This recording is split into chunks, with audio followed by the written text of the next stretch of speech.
नमस्कार, बहुत स्वागत है आप सभी का, आप सभी के पसंदीदा कार्यक्रम मसला में, और मैं हूं आपके साथ ज्योति आर्या।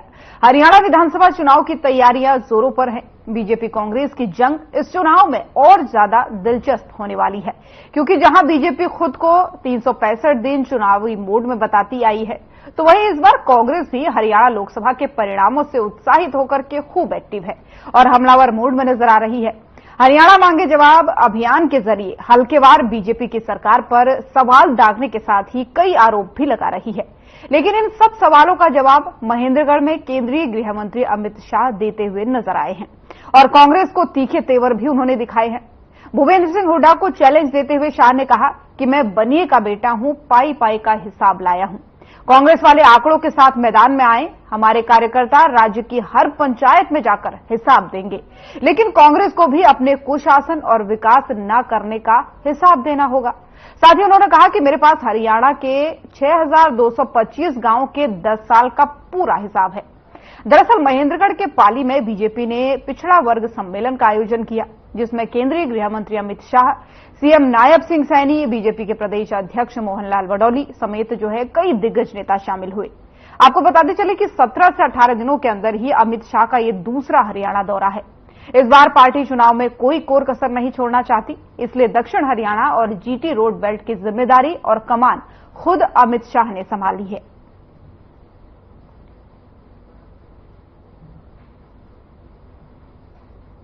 हुड्डा साहब ने घोषणा की है, हरियाणा के गांव-गांव जाकर कांग्रेसी हिसाब मांगेगा। हिसाब मांगे हरियाणा।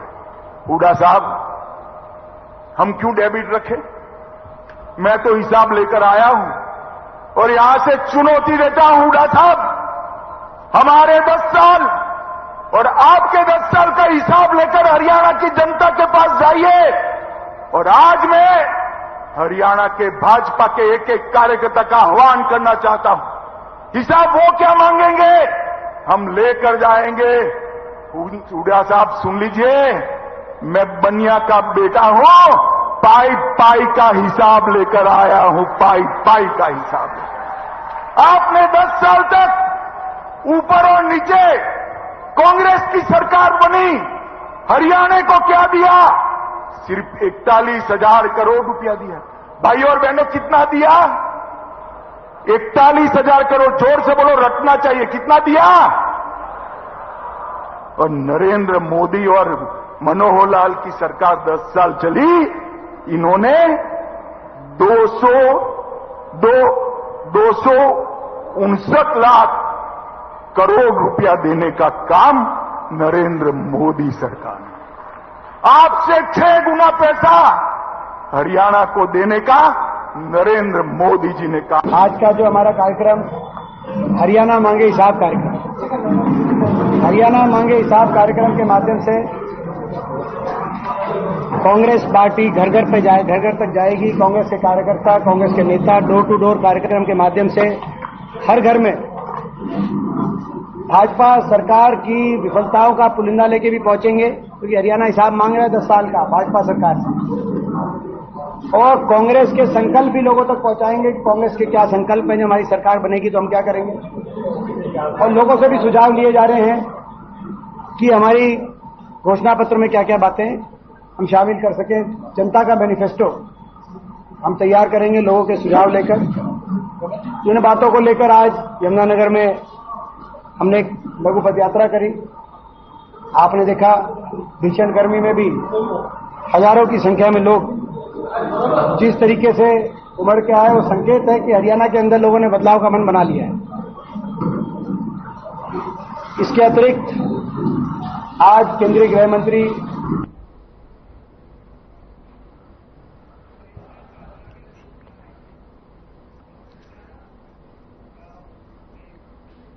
तो इन्हीं सब तमाम मुद्दों पर करेंगे चर्चा। चर्चा के लिए मेहमानों का पैनल हमारे साथ जुड़ चुका है। सबसे पहले परिचय उनका आपसे करवा दूं। रामराजी शर्मा जी, प्रवक्ता बीजेपी, हमारे साथ जुड़ चुके हैं। अंश वत्स जी, प्रवक्ता कांग्रेस, हमारे साथ जुड़ चुके हैं। साथ ही अर्जुन सुड़ैल जी, प्रवक्ता इनेलो, हमारे साथ जुड़ चुके हैं। आप सभी मेहमानों का बहुत बहुत स्वागत है। सबसे पहले तो अर्जुन जी की ऑडियो सही करवाई जाए, शायद वो कुछ इशारा कर रहे हैं। शुरुआत करना चाहूंगी वत्स साहब आपके साथ। क्या मेरी आवाज आप तक पहुंच पा रही है? जी।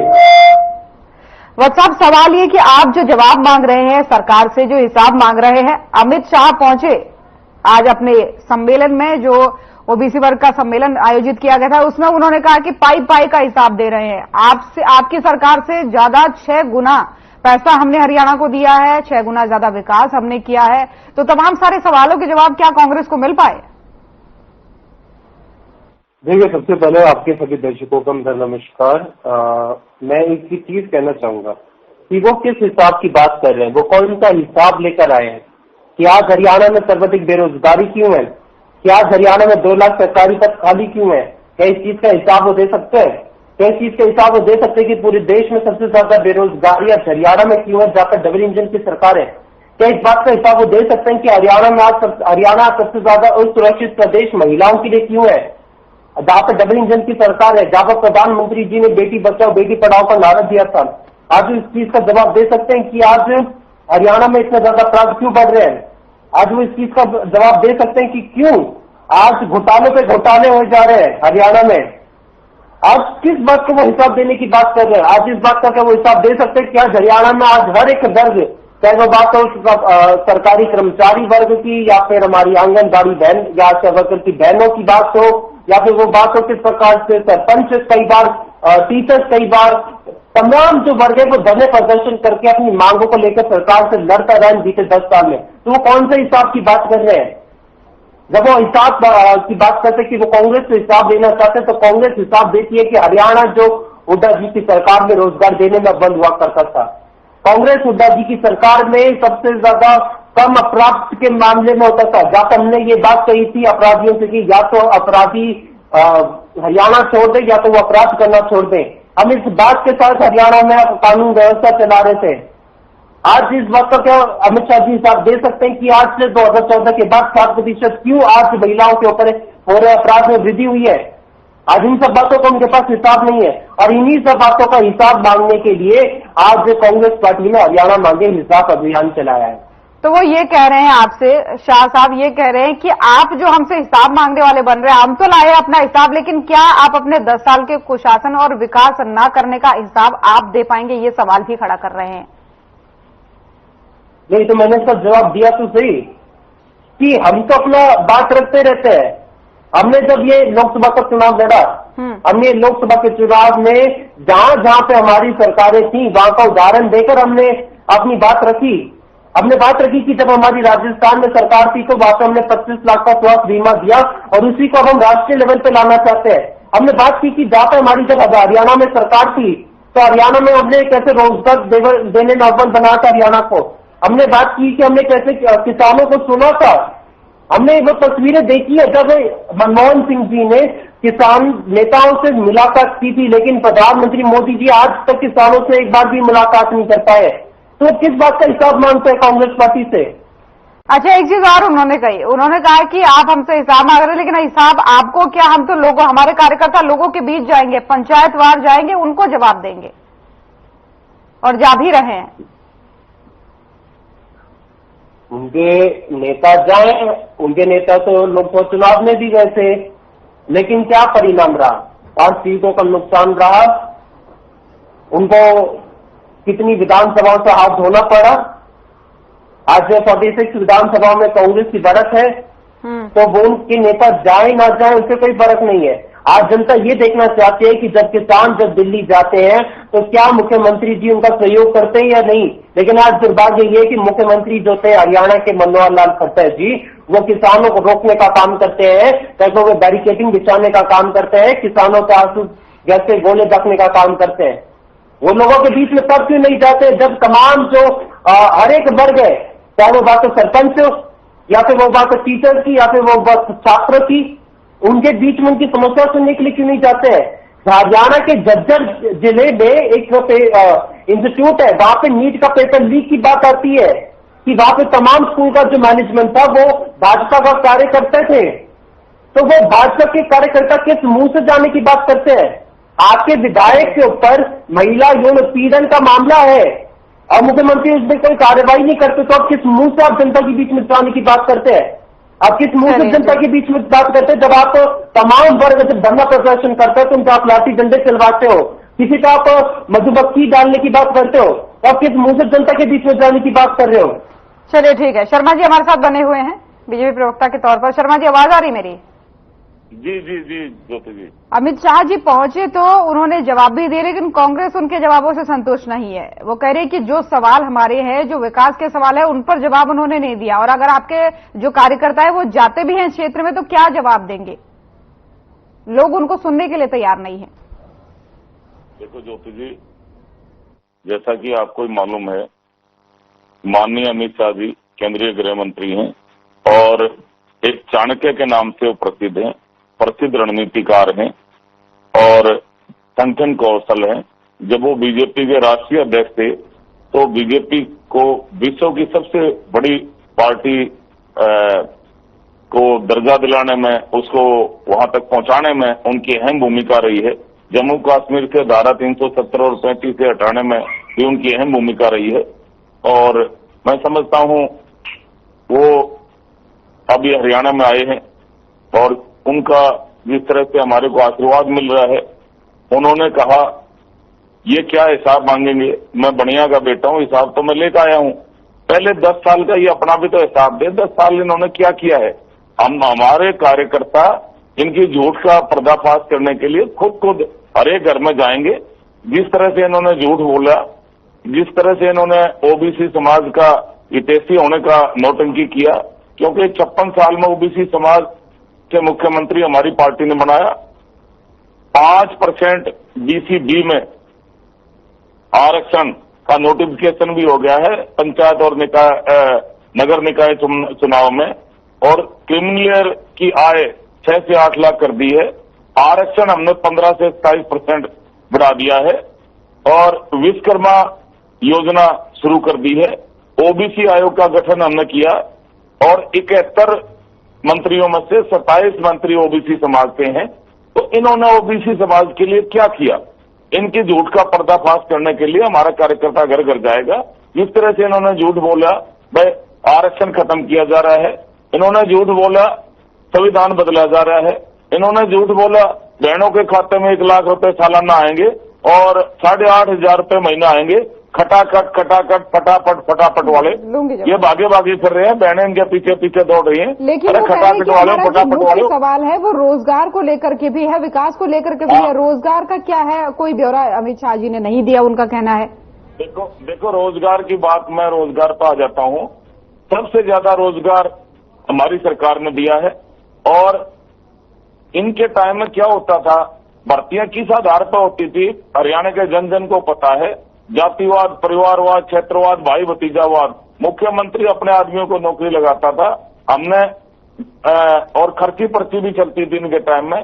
हमने बिना खर्ची बिना पर्ची के आज किसान का बेटा, मजदूर का बेटा, गरीब का बेटा बिना खर्ची बिना पर्ची के, जिसकी 3 पीढ़ी काली चली, कोई चपरासी नहीं लगा था, आज क्लास 1 अफसर लग रहा है, मेरिट के आधार पर भर्ती हो रही है। ये हमारी सरकार ने किया। इनके टाइम में मुख्यमंत्री जी अपने चहेते को ये डीसी रेट पर ठेका दे देते थे हर डिपार्टमेंट का, और वो फिर पैसे लेके भर्ती करता था। 2-4 महीने रखा, उसको धक्का मार दिया, दूसरे से पैसे ले लिए, फिर उसको धक्का मार दिया। तो इस तरह से वो उसको लूटता भी था, ना उसको तनख्वाह देता था, ना उसका पीएफ बीएसआई जमा करता था।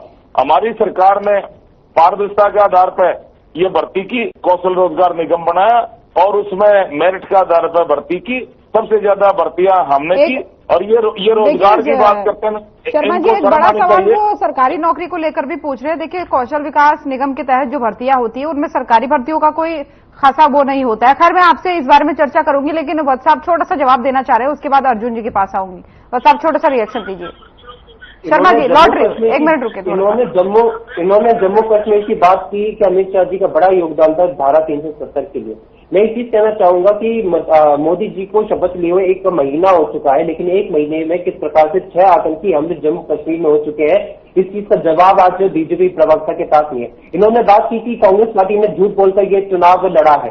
कौन सा झूठ? आरक्षण को लेकर जो आपके तमाम नेताओं ने बयान दिया, आपके तमाम प्रत्याशियों ने जवाब दिया, आपके मेरठ के प्रत्याशी अरुण गोविंद जी ने जवाब दिया, आपके अयोध्या के जो प्रत्याशी थे लल्लू सिंह जी, उन्होंने संविधान बदलने की बात की, आपकी राजस्थान के मुख्यमंत्री ने आरक्षण संविधान बदलने की बात की, तो कौन सी बात कर रहे हैं और आप कौन सी बात कर रहे हैं? आरक्षण खत्म करेंगे, आपने झूठ बोला, आपने झूठ बोला क्या? शर्मा जी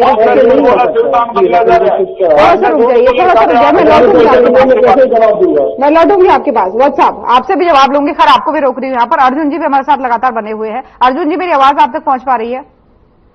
जी जो आ रही है। अर्जुन जी देखिए, कांग्रेस सवाल पूछ रही है, हिसाब मांग रही है। बीजेपी ने जब आज हिसाब दिया तो कांग्रेस उस हिसाब से, उस जवाब से संतुष्ट नहीं है। तो ये जवाब सवाल की जो राजनीति चल रही है, क्या लग रहा है कुछ असर डालने वाली है आने वाले चुनाव में, या आपको किसी तरीके से प्रभावित करने वाली है आपके गठबंधन को? जवाब सवाल की जो राजनीति चल रही है, सिर्फ अभी तक चुनाव सिर पे है, तब जाकर चल रही है। अभी शर्मा जी ने बहुत सारे काम गिनवाने का काम किया, हमने ये किया, हमने ये किया। ये सिर्फ और सिर्फ चुनावी घोषणाएं हैं, चुनावी स्टंट है, जो लगातार चुनाव के समय से पहले घोषणाएं मुख्यमंत्री जी कर रहे हैं। और मुख्यमंत्री जो है ओबीसी का हमने मुख्यमंत्री बनाने का काम किया। तो जो पहले मुख्यमंत्री थे मनोहर लाल खट्टर जी और उनके जो सहयोगी पार्टी थी दुष्यंत चौटाला जी मुख्यमंत्री, दोनों ने मिलकर भ्रष्टाचार करने का काम किया। जब भारतीय जनता पार्टी को इसके बारे में पता चला कि प्रदेश की जनता समझ चुकी है, प्रदेश की जनता जान चुकी है कि भारतीय जनता पार्टी को वोट नहीं मिलेगी, तो ये कारण लगा करके मुख्यमंत्री बदलने का काम किया। क्या 6 महीने में मुख्यमंत्री 6 महीने में बाकी बचे थे मुख्यमंत्री? कोई जरूरी था मुख्यमंत्री? सिर्फ और सिर्फ भ्रष्टाचार के कारण बदला गया। और बेरोजगार, रोजगार की बात शर्मा जी ने करी, रोजगार की कि हमने रोजगार दिए। आज पूरे देश में पहले नंबर पर बेरोजगारी में हरियाणा प्रदेश का नाम आता है। आप कहीं भी किसी भी आंकड़ा उठाकर देख लीजिए, पूरे देश में अगर बेरोजगारी में नंबर पहले पर आता है वो हरियाणा प्रदेश है। दूसरे मेरे कांग्रेस के प्रवक्ता साथी बड़ी बड़ी बातें कर रहे थे कि हम ये हिसाब मांगेंगे, वो हिसाब मांगेंगे। जब 10 साल आप लोगों की सरकार थी तो आपने क्या किया था? आज शुक्रवार में देख रहा था कि दीपेंद्र हुड्डा जी यमुनानगर में आए हुए हैं, तो कल करनाल में थे, आज अम्बाला में है। तो शुक्र है इस एरिया की याद तो आई। जब भूपेंद्र सिंह हुड्डा, मैं आपसे एक छोटी सी बात बताना चाहूंगा, जब भूपेंद्र सिंह हुड्डा 10 साल मुख्यमंत्री रहे, एक बार भी यमुनानगर नहीं आए, एक बार रोजगार देना तो बहुत बड़ी बात है। मैं आंकड़ों के साथ बता रहा हूँ, आप निकाल के देख लीजिए। अगर पूरे 10 साल में भूपेंद्र सिंह हुड्डा मुख्यमंत्री बनने के बाद यमुनानगर आए हैं, अब आकर के यमुनानगर की अनाज मंडी में क्या कहते हैं कि मेरे से बहुत बड़ी गलती होगी, मैं यमुनानगर नहीं आ पाया, मुझे माफ कर दीजिए। ये रैली की रिकॉर्डिंग है। तो भूपेंद्र सिंह हुड्डा सिर्फ और सिर्फ रोहतक के मुख्यमंत्री थे, रोजगार देने का काम किया, वो रोहतक में किया। और जो भी काम विकास के कार्य करने वो रोहतक में। पूरा प्रदेश जानता है कि भूपेंद्र सिंह हुड्डा उनको मुख्यमंत्री इसलिए बनाया था कि कहीं ना कहीं अच्छे काम होंगे। वैसे ही किसानों की बात कर रहे थे कि हमने किसानों का साथ दिया है। जब किसान आंदोलन चल रहा था, 13 महीने किसान आंदोलन चला, 750 से अधिक किसान शहीद हुए। क्या भूपेंद्र सिंह हुड्डा एक बार भी दिल्ली या किसी बॉर्डर पर किसानों के बीच में जाने का काम किया हो? सिर्फ और सिर्फ अखबारों की सुर्खियां बढ़ने का काम किया। किसान के साथ कौन खड़ा था? सिर्फ अभय सिंह चौटाला खड़े थे। चौधरी अभय सिंह चौटाला ने, पूरा देश जानता है, किसानों के लिए इस्तीफा देने का काम किया, किसानों के बीच में खड़ा होने का काम किया। तो आज प्रदेश की जनता दोनों पार्टियों को जान चुकी है और दोनों पार्टियों से इनका मोह भंग हो चुका। आने वाले समय में प्रदेश की जनता को पता है कि कहाँ क्या करना है, किसको वोट करनी है। दोनों लेकिन अर्जुन जी, ये बीजेपी और कांग्रेस वालों का कहना है कि आपका गठबंधन उनके वोट बैंक पे कोई असर नहीं डालेगा, उनका वोट बैंक सेफ है, उनका कहने का मतलब ये है।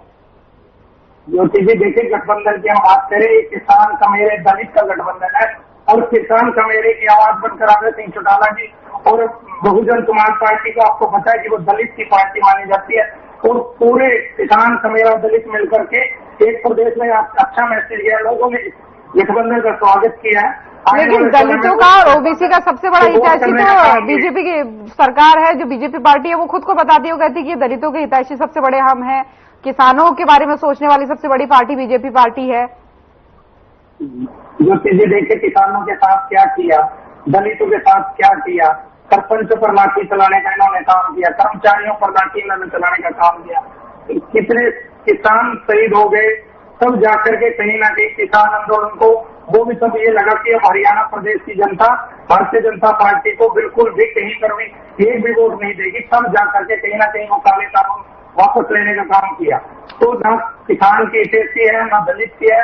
सिर्फ और सिर्फ मैं इतना मानता हूँ कि कांग्रेस 30 विधायक होते हुए विपक्ष की भूमिका में है, लेकिन विपक्ष की भूमिका कभी नहीं निभाई। अगर विपक्ष की भूमिका निभाने का काम कर रहे हैं तो इंडियन नेशनल लोकदल पार्टी है, चौधरी अभय सिंह चौटाला निरंतर लोगों के बीच में रहते हैं, चाहे विधानसभा की बात हो, चाहे विधानसभा के बाहर की बात हो, और देश के हितों को उठाने का काम करते हैं। चलिए ठीक है, मैं लौटूंगी शर्मा जी आपके पास, लेकिन उससे पहले वत्स साहब से एक सवाल पूछना चाहती हूँ। इन्हीं के सवाल से जुड़ा हुआ सवाल है, अर्जुन जी के सवाल से। वत्स साहब ये कह रहे हैं आपकी विपक्ष के प्रतिनिधित्व पर भी सवाल उठा रहे हैं और कह रहे हैं कि हुड्डा साहब जब मुख्यमंत्री थे सिर्फ रोहतक के मुख्यमंत्री थे। दूसरी तरफ अपने गठबंधन को विकल्प भी बता रहे हैं इस बार चुनाव में। देखिए भैया, उनका गठबंधन है या फिर उनका जो पार्टी है वो विकल्प है, लेकिन जनता जानती है। जनता ने इनको पिछले कई सालों से नकार दिया है और 2019 के चुनाव में तो उनको एक चीज दे दी थी। अब किस प्रकार से 2024 का जो लोकसभा चुनाव था उसमें किस प्रकार से उनका पूरा सुपड़ा साफ हो गया है, अब विधानसभा में भी इनका पूरा सुपड़ा साफ होने वाला है। तो जनता इनको पिछले कई सालों से नकार दी है, तो विकल्प कहने पर तो देखो जो भी कहें। और रही बात की जिन्होंने विपक्ष की भूमिका को लेकर उन्होंने सवाल उठाए थे, हम आज आप भी जानते हैं, कई बार आपने भी कवरेज किया होगा, आपके चैनल ने भी उसको, जब बात हरियाणा से जो महिला पहलवान बेटियां जब दिल्ली की जंतर मंतर पर बैठी थी तो दीपेंद्र हुड्डा जी किस प्रकार से उनके बीच में गए, हमारे अध्यक्ष उदय भान जी भी गए थे, हमारे टीएलसी लीडर भूपेंद्र हुड्डा जी भी गए थे वहां पे। तो हमारे सारे बड़े नेता महिला पहलवानों के बीच में जाके बैठे। जब बात हमारे किसान जब दिल्ली बॉर्डर पर गए थे तो उस बीच भी दीपेंद्र हुड्डा जी कई बार उनके पास गए थे। जब किसानों ने जब फिर से दिल्ली कूच करने की बात की थी तो कांग्रेस पार्टी ने फिर से किसानों को उनका सहयोग करने का पूरा जो भी हम संभव प्रयास कर सकते थे उन्होंने सहयोग करने की हमने पूरी कोशिश की है। और जब कोई भी वर्ग जब भी अपने धरने प्रदर्शन पर बैठा है तो हमारे कांग्रेस पार्टी के कोई ना कोई प्रतिनिधि जो है उनके बीच में गए हैं, उनके बीच में उनके मुद्दों को उठाते रहे हैं, अपने मंच में उठाने की बात की है। यहाँ पे राजनीति की अगर कोई बात है तो जनता जानती है कि कौन सी पार्टी है जो राजनीति करती है। नहीं तो कांग्रेस पार्टी ने सिर्फ और सिर्फ जनता के बीच में रहकर जनता के मुद्दों को उठाने का काम किया है। लेकिन अगर राजनीति ठीक है, मैं समझ गई आपकी बात को। अर्जुन जी जवाब कुछ देना चाह रहे, मैं लौटूंगी अर्जुन जी, लेकिन उससे पहले व्हाट्सएप से एक सवाल है। आपने कहा कि किसान हो चाहे पहलवान वर्ग हो, राजनीति से हट के आप उनके मुद्दों को उठाते हैं, लेकिन किसान वर्ग ये फिर क्यों कहता है कि कांग्रेस ने हमें मझधार में छोड़ दिया, हम खुद अब चुनाव में उतरेंगे, हम कांग्रेस का समर्थन भी नहीं करेंगे, चुनाव का लड़ने का ऐलान कर देते हैं? हाँ, किसान नेता, कई किसान नेता जो है अभी फिर से दिल्ली कूच करने वाले हैं और वो चाहते हैं कि वो लोकसभा में जो नेता प्रतिपक्ष है कांग्रेस सांसद हमारे आदरणीय श्री राहुल गांधी जी से वो मुलाकात करें और राहुल गांधी जी ने उनको मिलने के लिए अपना समय दिया है। जब वो चाहते हैं कि कांग्रेस पार्टी उनके मुद्दों को संसद भवन में उठाए। वो क्यों चाहते हैं कि कांग्रेस पार्टी उनके मुद्दों को उठाए? क्योंकि वो जानते हैं कि जिस प्रकार से राहुल गांधी जी संसद भवन में नरेंद्र मोदी जी की आंखों में आंखें डालकर अगर उन्होंने नीट के मुद्दे पर सवाल करने का काम किया है, अगर उनकी आंखों में आंखें डालकर उन्होंने उनकी नफरत की राजनीति पर सवाल करने का काम किया, तो वो केवल और केवल राहुल गांधी जी ने काम किया है। इस वजह से वो राहुल गांधी जी से मिलना चाहते हैं, क्योंकि उनको आरोप भी तो लगा रहे हैं ना कि मझधार में छोड़ने का काम कर दिया कांग्रेस ने। हाँ, फिर उसके बाद वो उनसे भी मिलते हैं, उसके बाद वो उनसे पूरा सहयोग की उम्मीद भी करते हैं। आज कितने सारे किसान नेता, राकेश टिकैत जी की बात में अगर मैं बात कर लूं, राकेश टिकैत जी ने कितनी बार कहा है कि राहुल गांधी जी की जब यूपी की सरकार थी तो उसके बाद राहुल गांधी जी ने हमारे लिए कितने सारे भूमि अधिग्रहण कानून हो या कितने सारे ऐसे कानून है वो हमारे लेकर आए जिसकी वजह से हम किसानों को मजबूती मिली है। कितने सारे किसान नेता तो वो भी कहते हैं। चलिए ठीक है, मैं लौटूंगी। अर्जुन जी को जवाब देना चाह रहे हैं, उसके बाद शर्मा जी आपके पास आ रही है। अर्जुन जी, सिर्फ एक बात कहना चाहता हूँ, और ये ने लोकसभा चुनाव की बात करी। लोकसभा चुनाव में अभय सिंह चौटाला जी ने, इंडियन नेशनल लोकदल पार्टी ने लगातार ये बात कहने के काम किया कि भाई सारे जो भारतीय जनता पार्टी को अगर हराना है तो सब मिलकर चुनाव लड़ो। लेकिन भूपेंद्र सिंह हुड्डा सिर्फ और सिर्फ अपना और अपने बेटे को स्थापित करना चाहते हैं और उन्होंने इन पार्टियों को इकट्ठे नहीं होना दिया, जिस वजह से आज भारतीय जनता पार्टी 5 सीट लेकर के आए। अगर हम लोग सारे मिलकर एक चुनाव लड़ते, भारतीय जनता पार्टी के खिलाफ लड़ते, तो कहीं न कहीं भारतीय जनता पार्टी का सफाया हरियाणा प्रदेश से हो जाता। सिर्फ और सिर्फ एक वजह भूपेंद्र सिंह हुड्डा। और आप देखिए कांग्रेस के नेता किरण चौधरी जी पार्टी छोड़कर चली गई है। कुमारी शैलजा वो अभी आपकी आवाज नहीं आएगी, अभी आपका ऑडियो डाउन है। अपनी बारी में कांग्रेस में बिल्कुल आपस में कितना मतभेद है पूरा प्रदेश देखता है। सिर्फ और सिर्फ भूपेंद्र सिंह हुड्डा की वजह से वो तो इस बात को स्वीकार ही नहीं करते हैं। वो कहते हैं कोई मतभेद नहीं है, कोई गुटबाजी नहीं है, कोई मतभेद नहीं है। ये कांग्रेस कहती है। किरण चौधरी जी ने पुराने नेता परिवार उनका चौधरी बंसीलाल से लेकर स्वार्थ नाम देते हैं उसको कांग्रेस वाले। कहते हैं कि अपने स्वार्थों के तहत राज्यसभा का टिकट, उन्हें राज्यसभा की सीट चाहिए थी इसलिए चली गई। देखिए राज्यसभा की सीट में पिछली बार वोट किसने खराब करने को, और अब भी चुनाव से भाग रहे हैं। अब भी तो एक सीट आ रही थी, अब भी कौन चुनाव लड़ रहा है? कोई चुनाव नहीं लड़ रहा है। सिर्फ और सिर्फ भारतीय जनता पार्टी की बी टीम के रूप में भूपेंद्र सिंह हुड्डा काम कर रहे हैं। ये कांग्रेस को भी खत्म करना चाहते हैं। ये सिर्फ और सिर्फ अपना और अपने बेटे को साबित करना चाहते हैं और भारतीय जनता पार्टी की मदद करने का काम करते हैं। चलिए ठीक है, लौटूंगी आपके पास, इसका जवाब मैं लूंगी व्हाट्सएप से। लेकिन शर्मा जी, अमित शाह का ये दूसरा दौरा था कुछ ही दिनों बाद, 16-17 दिनों बाद ये दूसरा दौरा था। अब इसको लेकर के विपक्ष एक बार फिर से सवाल उठा रहा है। वो कह रहा है कि कांग्रेस बीजेपी डरी हुई है प्रदेश में और इसलिए जो है अब केंद्रीय नेतृत्व जो है वो ज्यादा हस्तक्षेप कर रहा है। इसलिए अमित शाह को कमान सौंपी गई है, दक्षिण हरियाणा की कहे चाहे जीटी रोड बेल्ट की कहें, क्योंकि डरी हुई है और एक वर्ग को साधने का प्रयास कर रही है चुनाव के मद्देनजर। चाहे आप नायब सिंह सैनी की बात कर ले, उन्हें मुख्यमंत्री बनाया गया तो कहा जा रहा है कि ओबीसी वर्ग को साधने की कोशिश की गई, और जो सम्मान की आप बात कर रहे हैं उसको हर एक बात को वो चुनावी स्टंट बता रहे हैं। तो डिफेंड कैसे करेंगे अपने आप को? पहले भी आपको बताया था, वो चाणक्य है, चाणक्य की भूमिका में है। उन्होंने बहुत अच्छा काम किया है, उन्होंने संगठन कौशल है, हमारी पार्टी को विश्व मानचित्र पे विश्व की सबसे बड़ी पार्टी बनाने में उसमें उनका अहम रोल है। धारा 370 और 35 से जम्मू कश्मीर से हटाने में अहम रोल है उनका।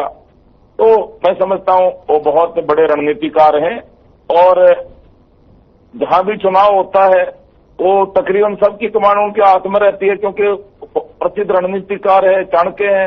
तो हमारे लिए तो खुशी की बात है। अगर नहीं तो ये जो कांग्रेस कह रही है कि डरी हुई है बीजेपी लोकसभा चुनाव के बाद से, इसको क्या कहेंगे, इस पर क्या कहेंगे? अब आप ये बताओ ज्योति जी, बिल्ली के भागे छिक्का टूट गया, ये बका आगे 2-4 सीट इनकी आ गई, आसमान में कूदने लग रहे हो, चलने लग रहे हैं। अरे भले आदमियों, सबने झूठ बोला आरक्षण खत्म किया जा रहा है, सबने झूठ बोला संविधान खतरे में है, सबने झूठ बोला बहनों के खाते में 8,500 रुपए महीना आ जाएंगे, 1 लाख रुपए। और बताइए, यहाँ पर अमित शाह जी ने ये भी कहा था, शर्मा जी, ये भी कहा था कि ओबीसी वर्ग का आरक्षण छीन करके मुसलमानों को दे देंगे, ऐसी बात भी उन्होंने यहाँ पर कही थी। नहीं, उन्होंने ठीक बात कही, उन्होंने वहां से कर्नाटक में ऐसे किया है। तो वो तो बड़े रणनीतिकार हैं, उनको पता है, तो इसलिए उन्होंने कहा ओबीसी समाज के लिए कांग्रेस ने किया क्या, आप ये बताओ। कांग्रेस ने सिर्फ ओबीसी समाज को ठगया है, एससी-बीसी का तो कांग्रेस वैसे विरोधी है। हमने क्या नाम है पिछड़ा वर्ग आयोग बनाया, हमने अभी पीछे बताया 15 से आरक्षण 27% किया, और इसमें क्रिमिनल ईयर में आय 6 से 8 लाख की 56 साल के बाद में ओबीसी समाज के मुख्यमंत्री हमने बनाया। इन्होंने क्यों नहीं बनाया, किसने रोका था? अगर हिम्मत है तो ये सीएम चेहरा डिक्लेयर करे, दोनों भाई बैठे इनकी पार्टी डिक्लेयर करे। ओबीसी समाज से किसने रोका है? सिर्फ इन्होंने डिवाइड एंड रूल की नीति अपनाई है। पहले इन्होंने भर्ती की 7,000 रुपए की, सबको पता है। अरे एक भाई और बोल रहा था लॉ एंड ऑर्डर के बारे में, अरे दुलीना कांड में 5 दलित भाई भूल गए, उनके आंसू पहुंचने भी नहीं गए आप। तो ये तो सिर्फ ऐसा है, छत्तीस बरादरी की पार्टी है हमारी, और आज किसान का बेटा, मजदूर का बेटा, गरीब का बेटा आज हमारे देश का प्रधानमंत्री बन सकता है, हमारा मुख्यमंत्री बन सकता है, एक आदिवासी महिला हमारे देश की राष्ट्रपति बन सकती है। ये सिर्फ भाजपा में संभव है, क्योंकि भाजपा छत्तीस बरादरी की पार्टी है। आम कार्यकर्ता की भाजपा में इज्जत है। इनके यहाँ तो राजा का बेटा राजा बनेगा, इनके यहाँ एमपी का बेटा एमपी बनेगा, सीएम का बेटा सीएम बनेगा। अगर ऐसा नहीं है, ऐसा नहीं है। तो ये ओबीसी समाज से सीएम चेहरा बनाए दोनों पार्टियां, किस तरह क्या है? पहले क्यों नहीं किया, किस तरह क्या है? तो भैया आप समाज जाग चुका है, छठी बरादरी जाग चुकी है, छठी बरादरी का आशीर्वाद हमारे साथ है। तीसरी बार हमारी सरकार बनने जा रही है, नायब सैनी जी दूसरी बार मुख्यमंत्री बनने जा रहे हैं, क्योंकि जन जन के चेते हो। चलिए ठीक है, जन जन की यही पुकार, नायब सैनी दूसरी बार। लौट रही हूँ आपके सवाल का कुछ जवाब देना चाह रहे हैं वत्स साहब। अर्जुन जी लौटूंगी, वत्स साहब कुछ जवाब देना चाह रही है। आरक्षण वाले मुद्दे पर जरूर दीजिएगा, क्योंकि इस बार भी अमित शाह ने कहा है कि अगर आप सत्ता में आएंगे तो आप यहां पर भी वही करेंगे, आप ओबीसी वर्ग का आरक्षण छीन करके मुसलमानों को दे देंगे। लोकसभा का चुनाव देखा है और हमने देखा है किस प्रकार से प्रधानमंत्री मोदी जी ने झूठ बोलकर अपनी प्रधानमंत्री की जो गरिमा थी, उस पद की जो गरिमा थी, उसको पूरी तरीके से गिराने का काम किया है। चाहे वो बात हो जब आपका 10 साल खत्म आपका कार्यकाल हुआ था, जब आप चुनाव में गए थे, आपका फर्ज बनता था कि आप जनता के मुद्दों पर बात करें। आप बात करें कि आपने शर्मा जी अपनी बारी में बोलेंगे तो डिस्टर्बेंस होता है, अपनी बारी में बोलने दीजिए उनको। लेकिन प्रधानमंत्री जी ने पूरा चुनाव को किन मुद्दों पे लड़ा? मुजरे पे। प्रधानमंत्री जी ने पूरा चुनाव किस पे लगा? इन्होंने लगा मुस्लिम लीग पे, उन्होंने लड़ा मीट मच्छी मुसलमान पे। ये पूरा चुनाव मोदी जी ने मीट मच्छी मुसलमान मुजरा इन तमाम मुद्दों पे लड़ा, लेकिन म से मणिपुर मोदी जी को याद नहीं है, म से महंगाई मोदी जी को याद नहीं है। और ये क्या बात करते हैं आरक्षण की, कि हमने झूठ बोल के आरक्षण खत्म कर देंगे? कौन सा झूठ की बात करते हैं?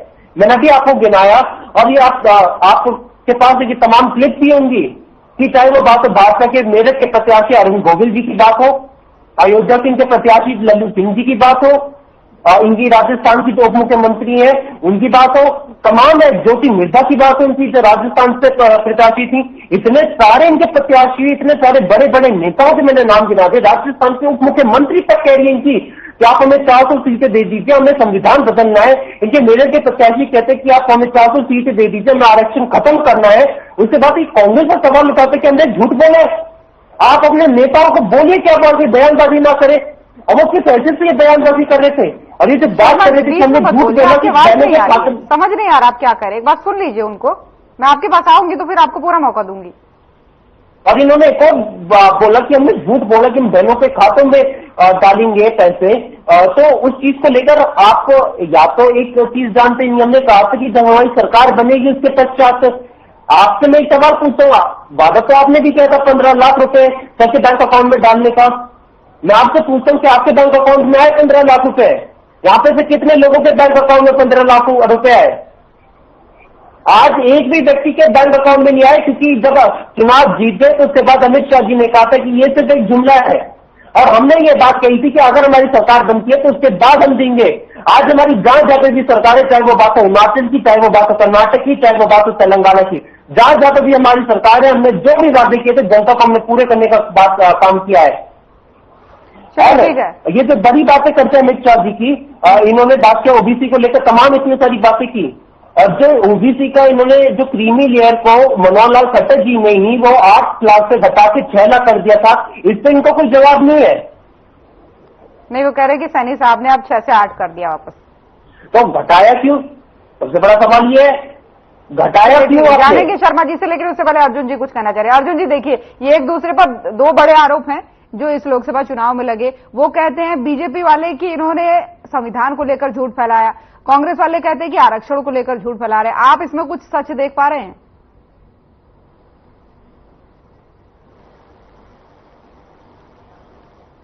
सिर्फ और सिर्फ आरोप। लेकिन अगर प्रदेश की जनता की बात करूं मैं, लोकसभा के चुनाव की बात एक अलग होती है, उसमें देश के मुद्दे होते हैं, केंद्र के मुद्दे होते हैं। लेकिन अगर हम बात करें प्रदेश के चुनाव के, जो विधानसभा के चुनाव आने वाले हैं, उनके मुद्दे अलग होते हैं। प्रदेश की लेकिन वो अमित शाह जी ने तो यही कहा ना कि अगर हरियाणा में कांग्रेस सरकार बनेगी तो यही काम करेंगे पहले, तो उन्होंने तो उसको क्षेत्र का मुद्दा भी बना दिया ना।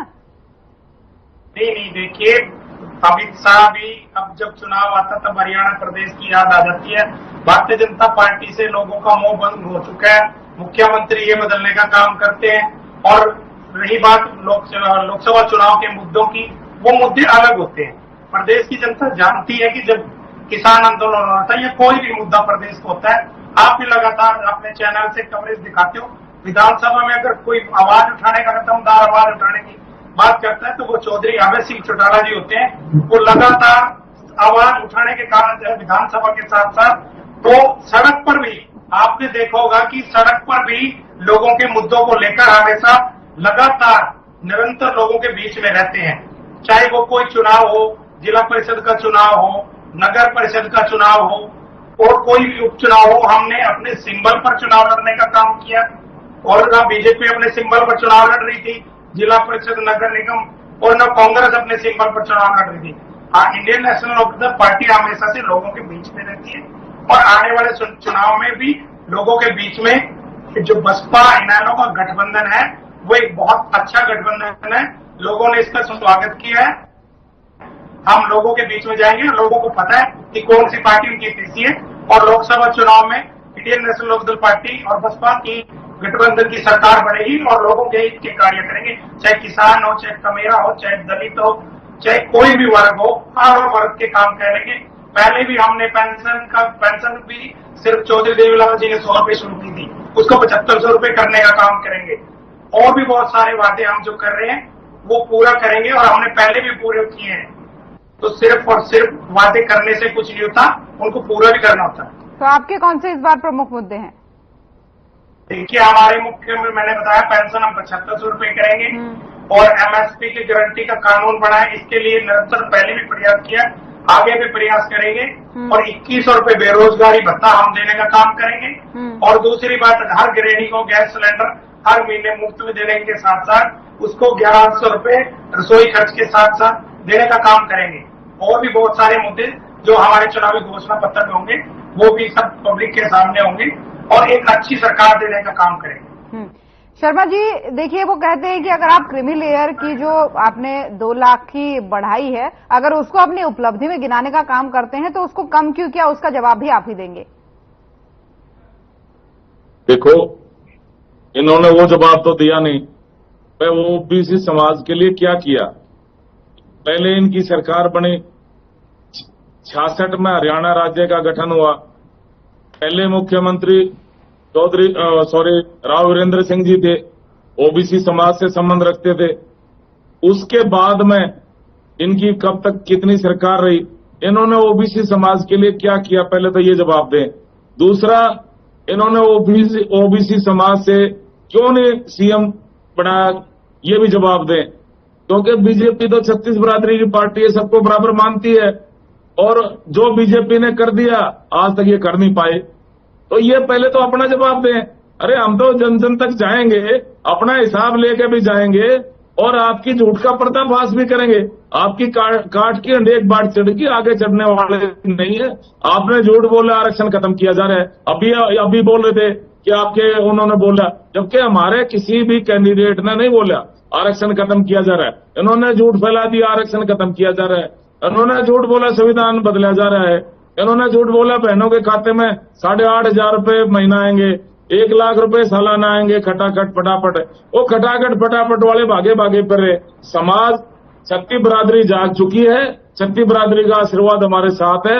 जनता अपने आप को ठगा महसूस कर रही है, इनकी बहकाई में आने वाली नहीं है और जनता के आशीर्वाद से तीसरी बार हमारी सरकार बनने जा रही है। नायब सैनी जी दूसरी बार मुख्यमंत्री बनने जा रहे हैं क्योंकि हमने काम किया है। जिस तरह से नायब सैनी जी का प्रोफाइल है, उनका व्यक्तित्व है, लोगों से मिलते हैं, जहां भी जाते हैं विशाल सलाब उमड़ जाता है। और उन्होंने कहा है भाइयों तेरा तुझको अर्पण क्या लगे, मेरा ये कोठी भी थारी है, मैं भी धारा हूँ, यो भाई क्या नाम है, या सीएम की कुर्सी भी थारी है। जब तुम जाओ मेरे तक मिल सको हो, 24 घंटे थारे लिए दरवाजे खुले हैं। You are welcome any time. आप देखना उनके यहाँ जब मिलने वालों का तांता लगा रहता है, रात के 12-1 बजे तक भी वो जनता से मिलते हैं और उनकी शिकायतों का तुरंत निवारण करते हैं। मैं समझता हूँ ऐसा व्यक्ति तो ये जन जन को भा रहा है।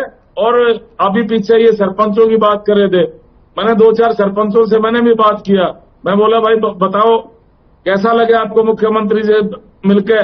यूँ बोले भाई मौज होगी और भाई ऐसा मुख्यमंत्री तो सब बताइए कि अब तो इनेलो वाले भी अभी तक तो चलिए कांग्रेस ही कहती थी कि आपके चुनावी स्टंट है, जो भी परियोजनाएं आप लागू कर रहे हैं, जो भी आप सौगातें दे रहे हैं, अब तो इनेलो वाले भी यही कह रहे हैं, जो उनका गठबंधन है बीएसपी के साथ वो भी यही कह रहा है कि भाई चुनावी स्टंट है। आज तो आप मुख्यमंत्री जी आज नितिन गडकरी जी से भी मिलने जा रहे हैं। देखो मुख्यमंत्री जी काम बढ़िया, रोडों को लेकर के बड़ी सौगात मिल सकती है। ऐसा है ज्योति जी, काम मुख्यमंत्री जी कर रहे हैं और जनहित के कार्य करते हैं और विपक्ष के पेट में दर्द हो रहा है क्योंकि जनता जाग चुकी है। अब इन्हें बखान के लिए तो कुछ नहीं रहा भाई, जनता के इतने काम हो रहे हैं, घर बैठे सारे काम हो जाते हैं, विशाल जन सैलाब उमड़ जाता है जहां भी मुख्यमंत्री जी जाते हैं। उनका व्यक्तित्व जनता को भा रहा है और जिस तरह से जनहित के मुद्दों का वो हल कर देते हैं तो विपक्ष के पेट में दर्द तो होना स्वाभाविक था। ये तो यही कहेंगे और ये थोड़े कहेंगे अकबर अच्छा काम कर रहे हैं मुख्यमंत्री जी। आज तक इन्होंने किसी भी अच्छे काम की तारीफ करी हो, जबकि विपक्ष ने अच्छा काम कोई मुख्यमंत्री करता है उसकी तारीफ भी करनी चाहिए। मेरा विपक्ष से भी नंबर आग्रह है कि भाई कोई अच्छा काम हो तो उसमें आपने भी करना चाहिए भाई मुख्यमंत्री जी ने अच्छा काम किया है। ये नहीं आप हर काम में खोट काटते रहो, हर जगह ये गलती, कोई भी काम करे यू क्यों कर रहे हैं, यू चुनावी एजेंडा यू क्यों कर रहे। अरे भले आदमी कोई काम करेगा कि नहीं, जनता ने अगर ऐसा काम होता, आप इतने बढ़िया होते तो जनता क्यों न काटती आपको। 10 साल आपका राज रहा, उसके बाद में आप साफ, और इनका भैया का राज रहा, ये दूसरा भाई अभी बोल रहा था ये साफ, और इनका तो एमएलए एक रह गया। आगे पता नहीं परमात्मा के रहा के नहीं हो, तो जनता देव तोले जनता जनार्दन का हाथ में है। तो जनता जाग चुकी है, इनकी बहकाई में आने वाली नहीं है। काट की अंडे एक बार चढ़नी थी, इनकी चढ़ गई। जनता अपने आप को ठगिया महसूस कर रही है और जनता ने मन बना लिया है, नायब सैनी जी को अपना अगला मुख्यमंत्री मान लिया है और जन जन की यही पुकार, नायब सैनी अगली बार। ठीक है, दोबारा लौटूंगी। वत्स साहब वो कहते हैं कि कोई तो काम की तारीफ कर दिया कीजिए, कोई तो काम अच्छा किया होगा, लेकिन यहाँ पर मेन सवाल मेरा अभी आपसे ये है कि दिल्ली में हुड्डा साहब ने मुलाकात की है सोनिया गांधी से, तो सुनने में आ रहा है कि विधानसभा चुनाव को लेकर चर्चा हुई। क्या खास रहा इस चर्चा में, ये भी दर्शकों को बता दीजिए।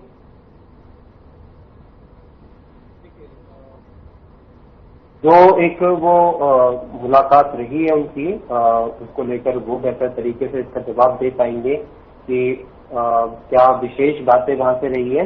पर एक महत्वपूर्ण, क्योंकि वो हमारी सीपीपी चेयरपर्सन है, तो उसको लेकर उनका एक लंबा एक अनुभव है, पार्टी को लेकर, पार्टी के तमाम मुद्दों को लेकर राजनीतिक उनका एक लंबा सफर है। उनको अगर उनका मार्गदर्शन अगर पार्टी को मिलता है तो ये हम सबके लिए ज्यादा महत्वपूर्ण है। और रही बात जो भाजपा के प्रवक्ता ने बात की है, इनसे एक सवाल पूछना चाहता हूँ। आपने 2014 के समय, चुनाव के समय आपने बड़ी बड़ी बातें की थी, 15 लाख रुपए का क्या हुआ? आज इस देश की जनता सवाल पूछ रही है, आज इस देश की जनता सवाल पूछे 2 करोड़ रोजगार सालाना देने का आपने जो वादा किया था उसका क्या रहा? आज इस देश की गरीब जनता पूछ रही है, जो आपने वादा किया था कि 2022 तक प्रत्येक व्यक्ति को घर मिलेगा, घर में नल होगा, नल में जल होगा, उस वादे का क्या रहा? आज इस देश के किसान पूछे, जो आपने 2022 तक किसानों की आय को दोगुनी करने की बात की, क्या रहा? आज सत्य ये है कि आज भाजपा अपनी नाकामी को आज स्वीकार नहीं कर सकती है, और आज जो इस देश के प्रबल मुद्दे हैं, चाहे वो बात हो बेरोजगारी की, चाहे वो बात हो किसानों पर अत्याचार की, चाहे वो बात हो महंगाई की, चाहे वो बात हो महिला पर किस प्रकार से कुशासन हो रहा है, अत्याचार बढ़ते जा रहे हैं, तमाम एक वर्ग की जो मांगे हैं, इन सभी मुद्दों को लेकर आज भाजपा स्वीकार करने को राजी नहीं है। जब तक भाजपा स्वीकार नहीं करेगी कि आज इस देश में महंगाई सबसे बड़ा मुद्दा है, तो वो महंगाई कम कैसे करेंगे? आज जब तक भाजपा ये बात स्वीकार नहीं करेगी कि आज हरियाणा में 2 लाख से ज्यादा सरकारी पद खाली है, आज 30 से ज्यादा पेपर लीक हरियाणा में हो चुके हैं, तो वो बेरोजगारी को रोकने का काम कैसे करेंगे? आज जब तक भाजपा ये बात स्वीकार नहीं करेगी कि आज एनसीआरबी का आंकड़ा ये कहता है कि 2014 के बाद हरियाणा में 7% महिलाओं के ऊपर हो रहे अपराध में वृद्धि हुई है, तो महिलाओं पर हो रहे अपराधों को कैसे रोकने का काम करेगी? आज जब तक भाजपा ये बात को स्वीकार नहीं करेगी कि आज किसान जो है आज किस प्रकार से आज दे रहा है, आज किसान जो है वो आज हर एक दिन आज सिर्फ 27 रुपए कमा की आवाज नहीं आएगी। जब एक व्यक्ति बोलता है तो दूसरे की आवाज म्यूट होती है। अभी तो अपनी बारी में बोलिएगा, अपनी बारी में बोलिएगा। आज जब तक भाजपा इस बात को स्वीकार नहीं करेगी कि किसान जो है वो प्रत्येक दिन से 27 रुपए कमाकर अपना दिन गुजारने पर मजबूर है, तब तक वो किसानों की आय को दोगुनी करने के अपने वादे को कैसे पूरा करेंगे? तो आज इस देश की जनता इनसे सवाल पूछना चाहती है कि आपने जो तमाम वादे किए थे 15 लाख रुपए का, ये तमाम वादों का क्या रहा? आपने बड़ी बड़ी बातें की थी कि बहुत हुआ महिला पर अत्याचार, अब की बार मोदी सरकार, और उनके बाद आज सवाल इस देश की महिला पूछ रही है कि आपने अपने एक ही विधायक को, जिनके ऊपर महिला यौन उत्पीड़न का मामला है, उनको आपने अभी तक अपनी विधानसभा में बिठा रखा है, आप उनको कब बर्खास्त करेंगे? आज इस देश की महिला पूछ रही है कि आपने जिस व्यक्ति पर इस देश की महिला पहलवानों ने यौन उत्पीड़न का आरोप लगाया था, आपने उन्हीं के बेटे को टिकट दे दी है, तो इस देश की महिला पहलवान कैसे आज अपने आप पर भरोसा करेंगी? आज इस देश के किसान पूछ रहे हैं कि जिस अजय मिश्रा तेनी ने उनके बेटे ने किसानों पर लखीमपुर खेरी में गाड़ी चलाने का काम किया था, उन किसानों को मारने का काम किया था, आपने उन्हीं को टिकट दे दी थी 2024 के चुनाव में, तो इस देश के किसान कैसे आप पे भरोसा कर ले? आज इस देश के किसान कैसे आप पे भरोसा कर ले कि आप महंगाई कम करेंगे? तब ये बताइए बस आपको लग रहा है कि आपके इस अभियान के जरिए आपके इन सारे सवालों के जवाब आपको मिल जाएंगे? जो अभियान आपने चलाया उससे मिल जाएंगे? हमें पूरा विश्वास है कि ये इस अभियान के तहत इस देश की जनता और हरियाणा की जनता आज भाजपा के प्रत्येक व्यक्ति आज भाजपा से इस तमाम सवाल पूछने पर आज मजबूर है। वो तमाम व्यक्ति आज से भाजपा से सवाल पूछेंगे कि आपकी सरकार ने बीते 10 सालों में क्या किया है हरियाणा की जनता के लिए? आपने क्या किया है पेपर लीक की समस्या को रोकने के लिए? आपने क्या कार्रवाई की है अपने बेरोजगारी को खत्म करने के लिए? इस चीज पर आप एक जवाब नहीं दे पाएंगे। शर्मा जी कुछ कह रहे हैं, उनकी आवाज बढ़ाइए। आपने क्या काम किया है? आपके जर्जर जिले में जहां पर नीट का पेपर हुआ था, वहां का जो सेंटर पे वहां पे प्रिंसिपल, वहां के पूरा मैनेजमेंट बात कर रहा है।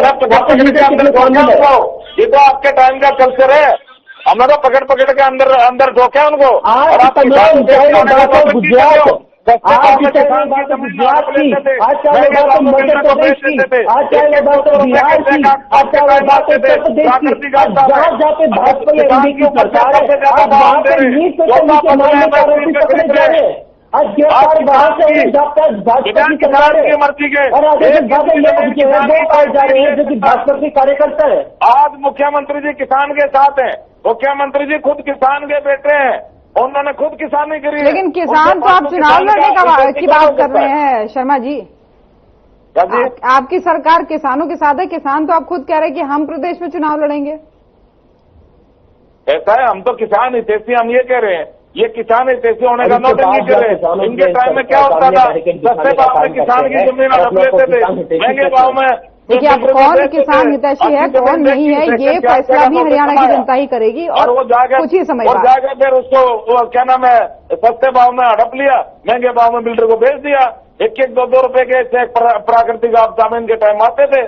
हमारे टाइम में, इनके टाइम में फसलों का क्या भाव था, किसान की फसलों का आज क्या भाव है? आप देखिए, किसान हितैषी कह रहे हैं, किसानों के सामने अपने बैरिकेडिंग बिछाने का काम किया है, किसानों से आपने लाठी डंडे बरसाने का काम किया है, किसानों का अगर किसी ने आपको कैसे गोले दबाने का काम किया तो भाजपा की सरकार ने किया है। आज अगर किसानों को अगर किसी ने दिल्ली जाकर अपने अधिकारों का इस्तेमाल करने से अगर किसी ने रोका तो वो भाजपा की सरकार ने किया। अगर मनोहर लाल सागर को पहला मुख्यमंत्री रहा है जिसने वही बात हो गई, हमने किया आपने नहीं किया, लेकिन किसने किया ये तो लोग ही बेहतर बता पाएंगे, और अपने वोट से वो बताएंगे कि किसने ज्यादा बेहतर किया। खैर अर्जुन जी आपसे सवाल अब मेरा है, ये जो अभियान चल रहा है प्रदेश में, हरियाणा मांगे जवाब, क्या आपको लगता है कि वाकई जो सवाल खड़े कर रही है कांग्रेस इनके जवाब मिल पाएंगे? क्योंकि उन्हें पूरा आत्मविश्वास है कि जवाब मिले न मिले लेकिन लोग जरूर समझ जाएंगे कि ये असल मुद्दे हैं। लेकिन आपको लगता है क्या कि इस अभियान के जरिए जो ये सवाल उठा रहे हैं सरकार पर, वो सवाल एक तो क्या तो वाजिब लगते हैं आपको, और दूसरी बात ये कि क्या इनके जवाब मिलने की कोई आशंका है? इसको नाम भी दे रहे हैं पैदल यात्रा का। और पैदल यात्रा कितनी करते हैं? 1.5 किलोमीटर की करते हैं यमुनानगर में, 2 किलोमीटर की करते हैं अम्बाला में, 3 किलोमीटर की करते हैं करनाल में। इसको पैदल यात्रा का नाम दे रहे हैं। शहर में बुआरे चौक से रेलवे स्टेशन तक 1.5 किलोमीटर को पैदल यात्रा। किससे सवाल का जवाब मांग रहे हैं? किससे सवाल कर रहे हैं? किससे जवाब मांग रहे हो? सिर्फ और सिर्फ शहर के एक कोने में जाकर यमुनानगर के, आज मैंने खुद देखा है यमुनानगर के 1 किलोमीटर में जाकर के क्या वहां हिसाब मांग रहे हैं? क्या किसान गांव में बैठा है, गांव में जाओ किसानों के पास, फिर बताएंगे वो तो उनको पता है कि सिर्फ और सिर्फ सीएलयू की सरकार थी। और दूसरी बात, शर्मा जी कह रहे थे कि हमने ये किया ओबीसी के लिए, हमने ये किया। ओबीसी का मुख्यमंत्री 5-6 बार एक ही बात बोल चुके हैं, ओबीसी का मुख्यमंत्री होगा। ओबीसी का अगर किसी ने मान सम्मान देने का काम किया था तो चौधरी ओम प्रकाश चौटाला जी ने किया था। राम कुमार कश्यप को उन्होंने राज्यसभा मेंबर बनाने का काम किया। रणबीर गंगवा जी प्रजापति को उनको राज्यसभा मेंबर बनाने का काम किया। और भी बहुत से ओबीसी समाज के लोगों को विधायक और एमपी बनाने तक का काम किया। वो होता है सम्मान। ये सम्मान नहीं है जो ये बार बार एक ढिंढोरा पीट रहे हैं कि वो मुख्यमंत्री ओबीसी को। हर समाज की अगर कोई इज्जत, कोई रिस्पेक्ट, कोई उनको मान सम्मान देता था तो वो चौधरी ओम प्रकाश चौटाला जी हैं। और आने वाले समय में भी यही होगा। और किसान की बात कर रही थी अभी दोनों पार्टियां, कोई किसान के ऐसे नहीं है, सिर्फ टीवी पर बैठकर किसानों के बारे में बोलने वाले, हमने ये किया, हमने ये किया। किसानों के बीच में जब किसान इस्तीफा मांग रहा था, देश का किसान इस्तीफा मांगने का काम कर रहा था, एक भी कोई विधायक, इतने 4,000 से ज्यादा विधायकों में से एक भी विधायक ने किसी ने इस्तीफा देने का काम नहीं किया। चौधरी अभय सिंह चौटाला जी थे, एक विधायक होते हुए भी इस्तीफा देकर के किसानों के बीच में खड़ा होता है। वो सब किसानों ने पता है कि सब किसानों को पता है कि कौन हितैषी था। लोग सिर्फ और सिर्फ टीवी पर बैठकर अखबारों की सुर्खियां पढ़ने से कोई नहीं होता। किसान को सब पता है कि कौन किसान का हितैषी था और कौन किसान के साथ खड़ा था। चलिए ठीक है। वत्स साहब, इनके सवाल के जवाब के साथ मैं फाइनल कमेंट आपका चाहूंगी। कह रहे 2 किलोमीटर चल के 1.5 किलोमीटर चल के कहां आपको जवाब मिलेंगे, किससे आप सवाल कर रहे हैं? छोटा सा जवाब दीजिएगा, फाइनल कमेंट भी ये है। हमने देखा कि जब जो इन्होंने पैदल चलने को लेकर जो एक सवाल पूछा, मैं उसका जवाब इस प्रकार से देना चाहूंगा कि हम सबने देखा कि अभी 1-1.5 साल पहले किस प्रकार से हम सबके जो नेता थे राहुल गांधी जी, किस प्रकार से उन्होंने पैदल यात्रा की थी। उन्होंने तमाम वर्गों से उन्होंने सवाल पूछने का काम, उन्होंने तमाम वर्गों के बातों को सुनने का काम किया था। उससे तमाम, चाहे किसान हो, चाहे वो महिला हो, चाहे वो बात हो युवा हो, हर एक वर्ग ने अपनी बातों को उनके सामने रखने का काम किया था। और उसी प्रकार से आज जब तमाम एक व्यक्ति जो है, आज तमाम एक वर्ग के हरियाणा वासी जो है, जब वो सरकार के साथ चलकर सरकार से इन मंचों को जाकर सरकार से सवाल पूछेंगे कि आज जब बेरोजगार युवा चलेंगे पैदल, जब आज महिलाएं जब अपने हक के लिए लड़ाई लड़ेंगी, जब इस देश में किसान पैदल चलेंगे, इससे तमाम जो वर्ग है वो अपनी लड़ाई को लड़ने का काम करेगा। तो ये वो पैदल चलने की ताकत है। वो पैदल चलने की ताकत को लेकर सवाल पूछते हैं। महात्मा गांधी जी ने देश को आजादी कैसे दिलाई थी? पैदल चलकर उन्होंने दांडी मार्च किया था, उसकी बदौलत आज इस देश को आजादी मिली थी। अर्जुन जी कुछ कहना चाह रहे हैं। व्हाट्सएप समय की कमी है, छोटा सा 5 सेकंड में जवाब। अर्जुन जी। ज्योति जी देखिए, मैं राहुल गांधी की बात नहीं कर रही।